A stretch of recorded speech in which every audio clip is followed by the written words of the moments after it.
Okay, we are entering into a new era, the era of the Conquest.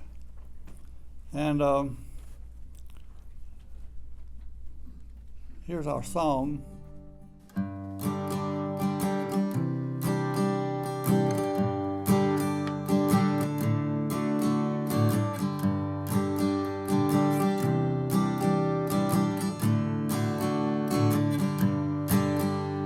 Creation, patriarch, Exodus, conquest, judges, kingdom, divided kingdom, exile, return, followed by a period of silence. Adam, Abraham, Moses, Joshua, Samson, David, Rehoboam, Daniel, Ezra, followed by the Pharisees.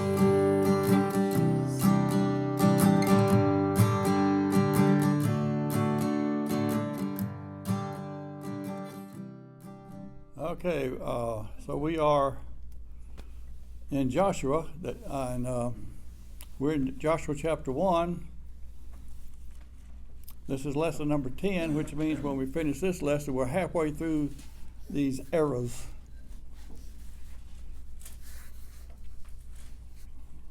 Joshua chapter 1. Now, we mentioned this before, in case anybody just tuned in. The name Joshua is interesting. In Hebrew, it's Yehoshua, or something like that. In English, it transliterates Joshua. There ain't no J in Hebrew. I don't know why it transliterates Joshua, but it just does. But even more interestingly, it translates into Greek, Iesus, which translates into English, Jesus. So Jesus and Joshua are the same name. I found that interesting since it's Joshua who takes us from captivity over into the promised land. I think that was by design. God does have this thing rigged. So we are entering into this conquest period where people cross over. They have been wandering for 40 years until everybody over 20 finally died off because of their unbelief. So see, unbelief will keep you in captivity. Faith will take you to the promised land by way of Joshua or Jesus, however you want to say it. So Joshua chapter 1. After the death of Moses, the servant of the Lord said to Joshua, son of Nun, Moses' aide, Moses, my servant, is dead. Now then, you and all these people get ready to cross the Jordan River into the land I am about to give them, to the Israelites. I love this verse. I will give you every place where you set your foot, as promised. As I promised Moses. Your territory will extend from the desert to Lebanon, from the great river, the Euphrates, all the Hittite country, to the Mediterranean Sea in the west. No one will be able to stand against you all the days of your life. As I was with Moses, so I will be with you. I will never leave you nor forsake you. Be strong and courageous, because you will lead these people to inherit the land I swore to their ancestors to give them. Be strong and very courageous. Be careful to obey all the law my servant Moses gave you. Do not turn from it to the right or to the left, so that you may be successful wherever you go. Keep this book of the law always on your lips. Meditate on it day and night, so that you may be careful to do everything written in it. Then you will be prosperous and successful. So there's a condition. I'm going to give you everything. You've got to obey my laws. And we find out that that becomes a difficult thing. And so God said, you will be successful, just follow my laws.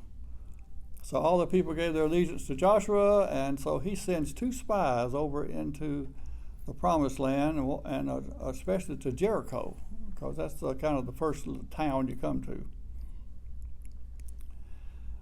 And the king there knew that the spies had come in there, and he wanted to know where they were, and they went to a place that was occupied by Rahab. And I hear different people saying, actually, the word prostitute could mean that she's she's an innkeeper. The Hebrew word means prostitute. There's no other way to see it. But it might be that it was an inn, and that was where the prostitutes stay. I don't know. So look at Joshua chapter 2, verse 8.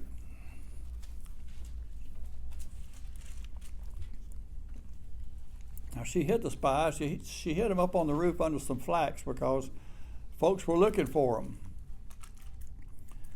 Verse 8, before the spies lay down for the night, she went up on the roof and said to them, I know that the Lord has given you this land, and that a great fear has fallen on us, so that all of us who live in this country are melting in fear because of you. This term, melting in fear, is all through this book. It's used a lot. And the word literally means to melt. So it's just, they're scared. We have heard how the Lord dried up the water of the Red Sea for you when you came out of Egypt, and what you did to Sihon and Og, the two kings of the Amorites east of the Jordan, whom you completely destroyed. This happened in the book of Numbers, by the way. When we heard it, our hearts melted in fear. There it is again. And everyone's courage failed because of you. For the Lord your God is God of heaven above and on earth below. Now then, please swear to me by the Lord that you will show kindness to my family, because I have shown kindness to you. Give me a sure sign that you will spare the lives of my father and mother, my brothers and sisters, and all who belong to them, and that you will save us from death. Our lives for your lives, the men assured her. If you don't tell what we are doing, we will treat you kindly and faithfully when the Lord gives us the land. So she let them down by a rope through the window, for the house she lived was part of the city wall.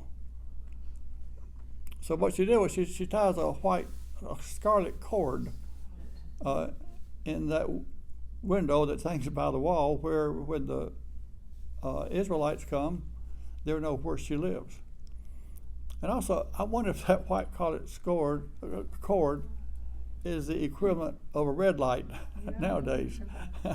I mean, it may be. You know, if you see the white scarlet cord, you know, go in there. And how about the blood of Jesus? Yeah. It could have two meanings. All right, look at chapter 3, verse 1. This is kind of a long read here, but it gives you the story better than I could tell it. Early in the morning, Joshua and all the Israelites set out for Shittim and went to the Jordan, where they camped before crossing over.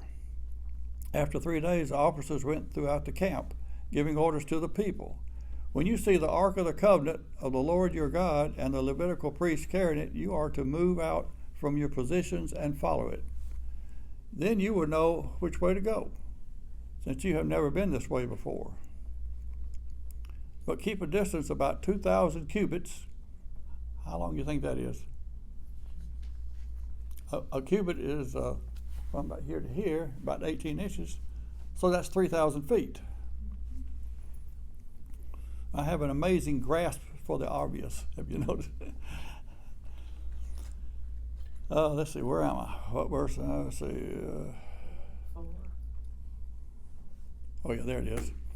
Yeah, keep a distance of about 2,000 cubits between you and the ark. Do not go near it. Joshua told the people, consecrate yourself, for tomorrow the Lord will do amazing things among you.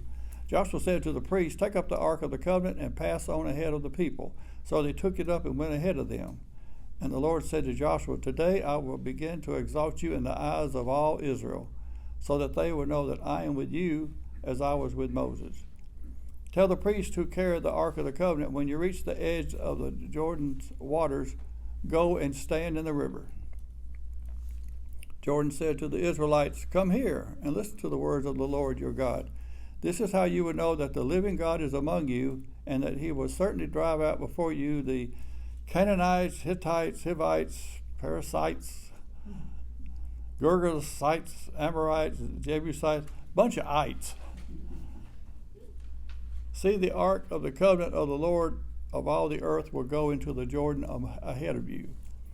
Now then, choose 12 men from the tribes of Israel, one from each tribe. And as soon as the priest who carry the ark of the Lord of all the earth, set foot in the Jordan, its waters flowing downstream will be cut off and stand up in a heap. So when the people broke the camp to cross the Jordan, the priest carrying the ark of the covenant went ahead of them. Now the Jordan is at flood stage, all during harvest. Yet as soon as the priest who carried the ark reached the Jordan, and their feet touched the water's edge, the water from upstream stopped flowing. It piled up in a heap a great distance away at a town called Adam in the vicinity of Zarethan, while the water flowing down to the Sea of Arabah, that is the Dead Sea, was completely cut off.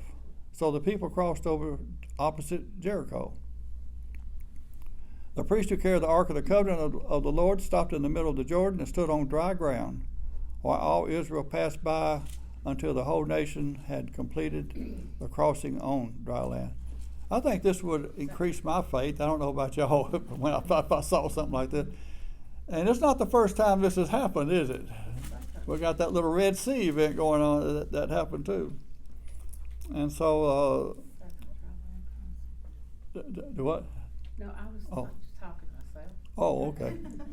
Second dry land crossing. She does that sometime. I don't know who she's talking to. Did But you have the Ten Commandments in it? Is that all was in the ark? You know, not yet.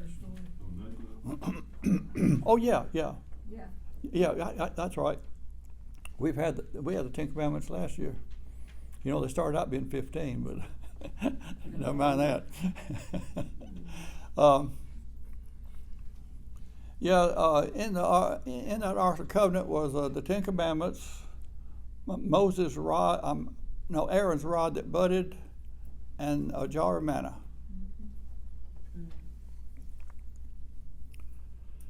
Okay, now go to chapter 5. You know, I really picture this as an amazing act of faith. Mm-hmm. That they stepped in the water before it bunched up. I mean, you know, I think about Moses raising his staff and the water stopping, and then they walked through. But to me, this act of faith is phenomenal. Yeah. And what's amazing is you see another generation will come along and not even have any faith at all.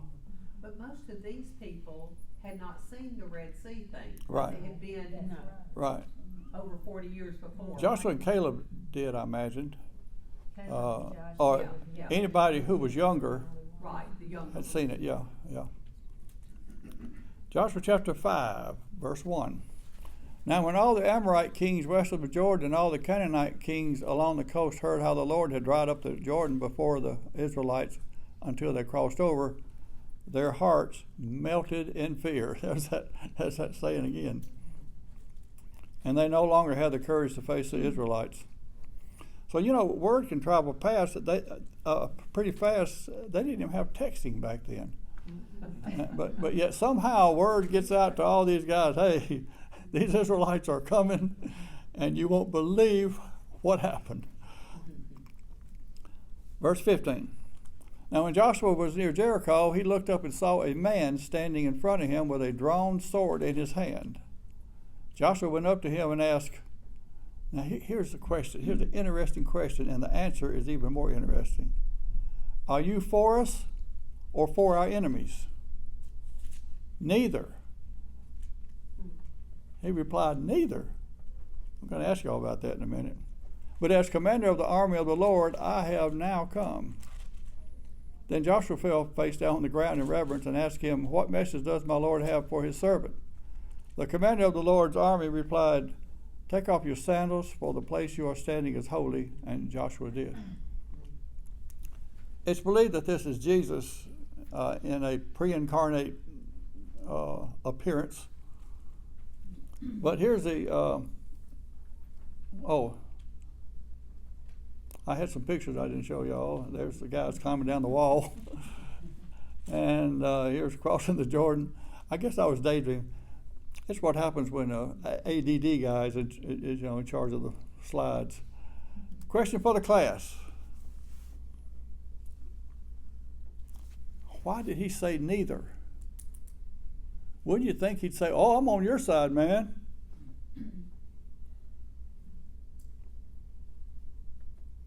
I have an answer for you, but I don't know. It's just my answer. It's good as anybody's answer. It's how. What? I was just gonna say, I think he's saying I'm on God's side. And if you're on God's side, then, you're with me. I think that's kind of it. I think when Joshua asked the question, are you for us or for our enemies? The question he's asking, is what we're not understanding. Are you with our army or are you with the army of our enemies? I'm not with either army, I'm with, because I'm the Lord's army. It's really the story of Job. Yeah. He had to figure out whose army he was for. Yeah. And so I think that's what's going on here. So he kind of gives the battle plan for Joshua here. I doubt that any army since has ever tried this. Here's what you do. You march around the city with armed men once a day for 6 days. Then on the seventh day, you have 7 priests march around the town 7 times, blowing their trumpets. When they heard the long blast on the 7th day, they were to shout, and the wall would come down. And I put that they did, and it did.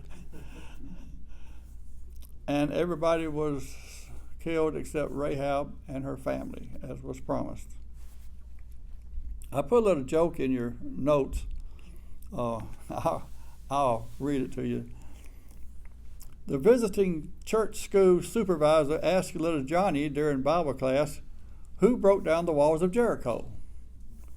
Little Johnny replies that he does not know, but it was definitely not him. The supervisor, taken aback by this lack of basic Bible knowledge, goes to the school principal and relates the whole incident to him. The principal replies that he knows little Johnny as well as his whole family very well, and he can vouch for them. If little Johnny said he didn't do it, then he didn't do it. And so the principal was satisfied. Even more appalling, the inspector goes to the regional head of education and relates the whole story. After listening, he replies, "I cannot see why you're making such a big issue out of it. We'll get 3 quotations and fix the wall." So that there seemed to be a really bad understanding going on there of what was going on. Now, Joshua is going to put a curse on Jericho. Are you gonna say? In chapters, huh? I was just wondering about a little bit more about. I just wondered if you were going to say a little bit more about Rahab. I didn't know. Yeah. Okay. Okay, Joshua put this curse on Jericho in chapter 6, verse 26, and I stuck it on the screen for you. At that time, Joshua pronounced this solemn oath: "Cursed before the Lord is the one who undertakes to rebuild this city, Jericho. At the cost of his firstborn son, he will lay its foundations. At the cost of his youngest, he will set up its gates." So that's a curse. And guess what? There's always somebody. Somebody did it in the days of Ahab, about 600 years later.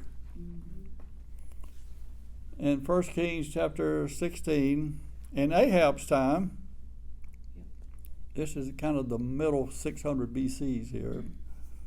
When Joshua did the curse, this was probably somewhere around the 1300 BC. If you take the some people say that the conquest was, that the exile was in the 1400s, some say the 1200s, so take your pick.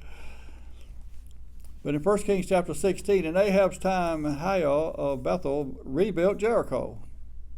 He laid its foundations at the cost of his firstborn son, Abiram. And he set up its gates at the cost of its younger son, Sequib, in accordance with the word that the Lord spoken by Joshua, son of Nun. So there's always somebody who's going to try it, isn't there? All right, flip over to chapter 11.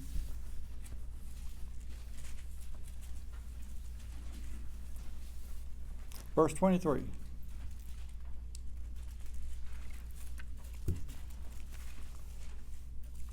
So Joshua took the entire land just as the Lord had directed Moses, and he gave it as an inheritance to Israel according to their tribal divisions.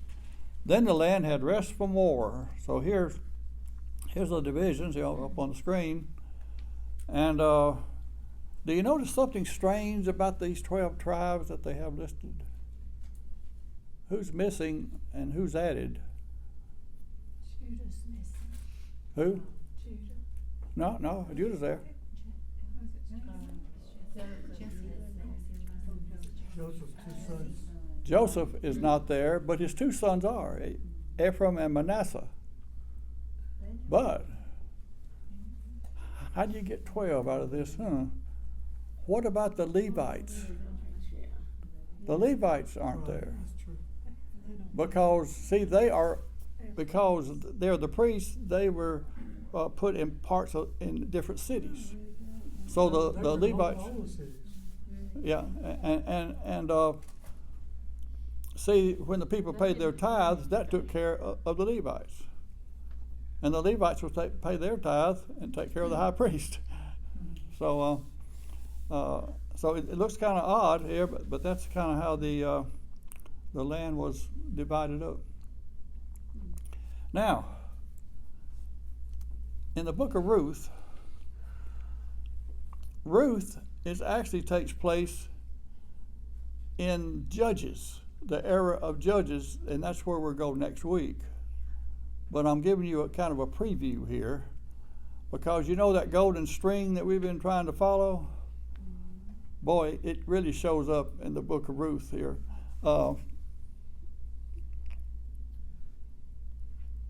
Let's see, Ruth 4:17. This is not Naomi taking care of Ruth's child she had through Boaz, through someone named Boaz. And the women said to Naomi, the women living there said, no, Naomi has a son, and they named him Obed. He was the father of Jesse, the father of David. This then is the family line of Perez. Perez is the father of Hezron, Hezron the father of Ram, Ram the father of Amminadab. You remember we saw him last week in the exile. The Exodus. Hadn't got the exile yet. And so here's our golden string, because Amminadab was the leader of the tribe of Judah while during the desert roamings. Amminadab, the father of Nahshon, Nahshon, the father of Salmon. Is it Salmon or Salmon? I think I'll go with Salmon on this one. Something fishy about that guy, I guess. But Salmon was the father of Boaz. Boaz, the father of Obed. Obed, the father of Jesse. Jesse, the father of David. This is our golden thread. This is our lineage going through here. Well, what about Rahab? What happened to her? Well, she was married to Salmon, wasn't she? yes. Yes. Yes, and in the book of Hebrews, chapter 11, it says, by faith. So she had faith. The prostitute Rahab, because she welcomed the spies, was not killed with those who were disobedient. But then look at Matthew. This is the lineage of Christ. Salmon, the father of Boaz, whose mother was Rahab. Boaz, the father of Obed, whose mother was Ruth. Obed, the father of Jesse, and Jesse, the father of King David. And so there's our golden string going through. Rahab is part of this. Isn't that amazing? See, what we don't understand, I hear people say something like, I don't know why Christians can support this guy. He's not really a righteous person. God works through imperfect people. I mean, he works through us. We're not perfect. He works through imperfect people. And a bunch of these people were probably imperfect people. But through their lineage, I kind of summed this all up. I said, so during the conquest, Rahab was saved from death. She marries Salmon. They had Boaz. Boaz marries Ruth. They have Obed. Obed has a son named Jesse, who has a famous son named David, who is from the tribe of Judah. And so our golden string just keeps on going. The poem from, from William Blake, I give you the end of a golden string, only wind it in a ball. It will lead you at heaven's gate, built in Jerusalem's wall. And here is our lineage that we've been tracing, starting with Seth, going all through all these guys. And now I'm just going to take it through Salmon, since this is the conquest. Next week, when we get into Judges, then I'll take it on as far as it needs to go, as far as the book of Judges is concerned. So with that, we have a few minutes for Q&A or observations or whatever you want to do. Yes, Ray? Well, if you have Alzheimer's, this is pretty tough. Ray, if you don't have Alzheimer's, it's pretty tough. Anytime. Have all faced all those people that lived there, what happened to those people? Who's that? You know, when they took over the land, I said it's already occupied by all these Hittites. They're killing them off. Yeah. You know? One by one. And a lot of people say, oh, that God is mean. No, these people are under the judgment of God. And if you think this is tough, read the book of Revelation. God is going to exercise his judgment. This is the wrath of God. And you remember what he told, was it Abraham? He said, you're going to be in Egypt for a while because the sin of the Amorites has not yet reached its full proportion. God is letting these people just reach I mean, they were sacrificing children, doing all kind of terrible, terrible things. And so this is judgment. I mean, he told them to kill everything, right? Even the animals. Yeah, everything, and when not they touch didn't, anything. and when they didn't, they paid a price. Mm-hmm. If they ever took any spoils, they paid a price. Yeah. How come we don't have David's mother listed here? You got two other mothers, but don't Yeah. have David's. I guess she was insignificant. I haven't heard. She was tagged. Sometimes I think they named these mothers because they were part of the biblical narrative. Yeah, okay. Okay, so that's where we are. We have followed this golden string all the way to some guy named Salmon.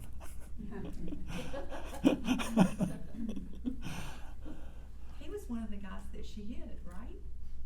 I'm Wasn't not he one of the sure. guys that she hid in the flax? That I'm not Rahab sure. hid? Maybe so. I didn't see that myself, but I think it was it love might at be first there. sight, maybe. But she came out pretty good, didn't she? Okay. Well, And Bill, it's nice to know that Joshua's 80, wasn't he, when he took over Moses? was he? Okay, I didn't notice that. I just had a note in my Bible saying that. God has a way of working through old people, doesn't he? But here's the story. And here's what we're going to see in Judges. As long as a nation follows the Lord, he will bless them. When they get away from him, he lets their enemies ransack them. And we're going to see this big cycle in the book of Judges that's interesting. So, He calls for obedience. yeah, All he wanted was people to say, I'll be your God, you be my people, just obey my commandments. Mhm. That's all he was asking of them. Okay.